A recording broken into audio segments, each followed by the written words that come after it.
We're nearing the end of Leviticus, and we're come to a chapter where God lists out the blessings on one hand if they obey and listen to what God has to say, and then the curses, the things that will fall on them if they don't. Today we're going to dive in to the blessings. Let's go. Leviticus 26, 1 through 13. You shall not make idols for yourself or erect an image or pillar, and you shall not set up a figured stone to your land to bow down to it, for I am the Lord your God. You shall keep my Sabbaths and reverence my sanctuary. I am the Lord. If you walk in my statutes and observe my commandments and do them, then I will give you your rains in their season, and the land shall yield its increase, and the trees of the field shall yield their fruit. Your threshing shall last to the time of the grape harvest, and the grape harvest shall last to the time of sowing. And you shall eat your bread to the full and dwell in your land securely. I will give peace in the land, and you shall lie down, and none shall make you afraid. I will remove harmful beasts from the land, and the sword shall not go through your land. You shall chase your enemies, and they shall fall before you by the sword. 5 of you shall chase 100, and 100 of you shall chase 10,000, and your enemies shall fall before you by the sword. I will turn to you and make you fruitful and multiply you, and you will confirm my covenant with you. You shall eat old store long kept, and you shall clear out the old to make way for the new. I will make my dwelling among you. My soul shall not abhor you. And I will walk among you, and I will be your God, and you shall be my people. I am the Lord your God, who brought you out of the land of Egypt, that you should not be their slaves. And I have broken the bars of your yoke, and made you walk erect. So this is a really helpful chapter to sit on, nearing the end of Leviticus. And there's a similar kind of parallel in Deuteronomy, but as God is laying out his stipulations, his laws, how are they supposed to live and act and obey him? How are they supposed to worship him?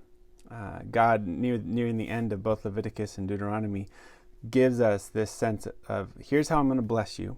And then next week we're going to look at, here's what's going to happen if you disobey.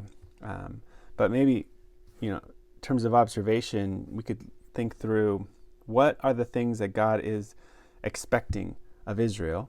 And then there's an if-then statement. If you do this, this is what's going to happen. So he expects them in this passage, don't make idols, don't erect any image or pillar, any of that, don't bow down to any false gods, for only God is our God.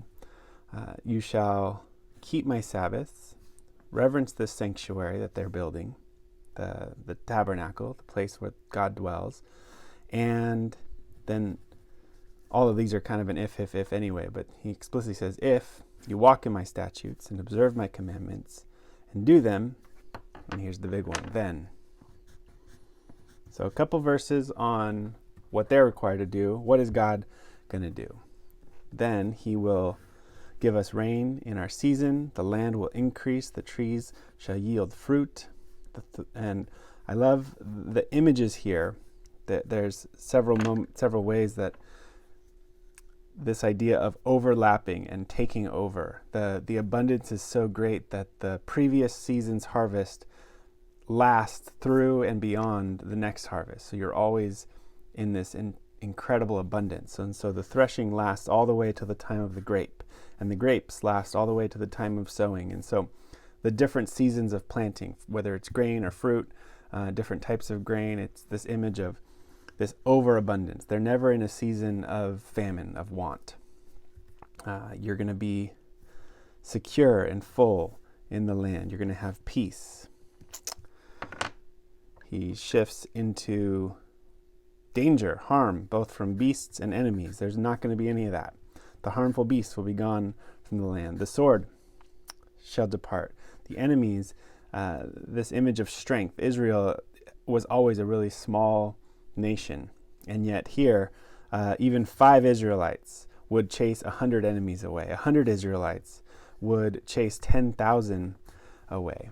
Quick little segue, the Old Testament prophets, many years later, love to come back to a lot of these. You can see them recalling Leviticus and Deuteronomy quite a bit. Here's just one example if you want to look into it, but Isaiah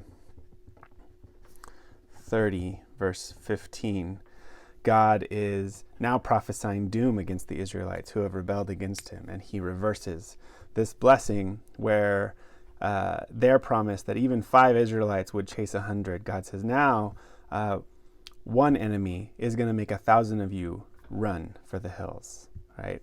And 10,000 of you are going to run for the sake of only 5. I think I might have gotten those numbers wrong, but you can look that up. I think some of the other prophets do a similar kind of reversal. So God, going back to the blessing though, God says, I'm going to make you so fruitful and multiply. We've heard that before, right? That goes all the way back to Genesis. Both in Genesis 1 and 2, where the creation of humanity to go and be fruitful and multiply. We also saw this in Abraham's story, where he is kind of taking on that mantle for humanity, and he's also going to be fruitful and multiply. And so here, God is reconfirming that promise. And then kind of in parallel to this section right here, verse 5 and 6 of this overflowing abundance, God repeats himself again. You're going to eat the old store long kept, and you'll have to actually clear out the old store just to make way for the new. You're going to have so much abundance that you're not even going to know what to do with it. You're going to be giving it away just to make room for the new. And God, the thing that God's been wanting this whole time is that he would walk among them and be their God. That God would dwell among them. That's been the theme of Leviticus. How does the dwelling place also become the tent of meeting? God would walk among his people, and we would get to meet with God. And I love this final image of God saying, I've broken the bars of the yoke and made you walk erect. You're not burdened, you're not weighed down on your back. And there's this, I actually saw this repetition of this word, erect. You're not supposed to erect an image or pillar and worship it, but as you worship God, you're the ones that get to walk erect. We stand up. Worshiping idols actually just bows you down and makes you go after all the wrong things. But there's this great image. This is what God says, and this is a great thing to reflect on. What is the purpose of this religion that God's giving to his people? The purpose, this is this grace-filled faith, this religion that God's saying, if you follow me, I'm giving you these blessings, and this is how I want you to live. I want you to live in this kind of peace and abundance. I want you to walk upright. And we often, in today's world, many people think of quote-unquote religion as the thing that is actually bowing people down, that's putting them into slavery and rigid rules and laws, especially the book of Leviticus. And yet here, God is very clear. This is the purpose of all of this. This liturgy of grace is supposed to create this kind of outcome in our lives. So reflect on that this week. What is the way that God is inviting us as his people to follow him and to live in this abundance, in this in peace and walking erect?